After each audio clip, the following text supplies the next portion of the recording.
Capper Steve here, handicapping the racing from Aqueduct Racetrack here on Saturday. It is the 4th of January 2025. Going to look at the 8th race from Aqueduct, but before I get on to that, remember to please follow me on Twitter at Horse Racing Kid 5 for more selections for race courses around the world, and I mean it around the world. Let's look at the featured 8th race from Aqueduct. Road to the Kentucky Derby via New York begins here today for the season. It is Jerome Stakes. It's going for a purse of $150,000. Race for 3-year-olds here. 8 horses are going 1,600 meters or the one-turn mile here at Aqueduct. I'm going to go take the number 8 horse McAfee. I'm going to go 8372 in the superfecta. 8372 super. Top selection, the 8 horse McAfee. 3-year-old colt by Tide Computing. Big Dutcher trains. Jose Gomez gets the mounts. This horse has started twice, most recently on 24th of November at Churchill. A mile in a main special, a mile in start allowance race 50,000, and he finished second by a head. I don't know if you can see the cat behind me. You know, looking at something. But he just kind of stuck that day all around the race course. I thought he wanted more ground. He's bred for probably a mile 16th, a mile 8th in the future.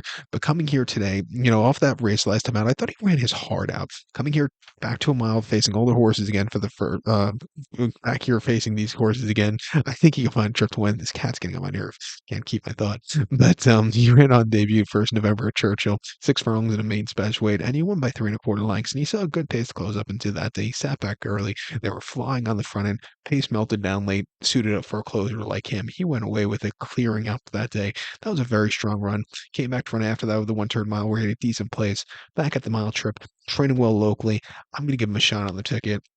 I think the 3 horse here, I can for Manny Franco and Dick Dutcher, this 3-year-old colt by Preservationist, the stablemate. Wouldn't surprise me if this horse finds a trip to win. Also, his New York debut came a month ago, the one-turn mile in optional 80, where he finished second by 3 1/4 lengths that day, where he just didn't get out of the gate. He kind of stumbled out of it. He was behind Abel most of the race. He was moving late, but it was after all said and done, he just has to get out of the gate a little bit better. He got out of the gate okay at Indiana, 5 furlongs off the lawn on the dirt in the main special weight. He won by 2 1/4 lengths, or excuse me, 6 1/4 lengths, and he basically stalked. He got the lead. He flew home clear. That was a very good run. But then on debut at Churchill going 6, he didn't get out of the gate, which cost him. If he could break, he could win. Something I would have liked to seen on him since the last race is more gate workouts. They just haven't been doing them. Maybe they probably are training him out the gate, but just not working out the gate. Hopefully if he could break, he can win. I would give him a shot on the ticket. Even the 7 horse study do it right for John Robb and Xavier Perez. His horse coming from the Mid Atlantic region last year and went terrific races. Won the Tremont of Saratoga, had a very good place in the Sanford, and very good place in the Laurel Futurity, and came back to win the National quite easily a few weeks ago. He's training well. Back to a one-turn mile. I'll give it a shot at 5-2. I have no problem picking a Laurel Shipper. But to recap my selection for the 8th from Aqueduct, it is the Jerome. Gonna take the 8 horse McAfee. Give kudos to the 3 horse I Can and the 7 horse Study Do It Right. 8372 Super, 837 in the multi-race. So good luck to 'em. Please follow me on Twitter at Horse Racing Kid 5. Good luck, everybody.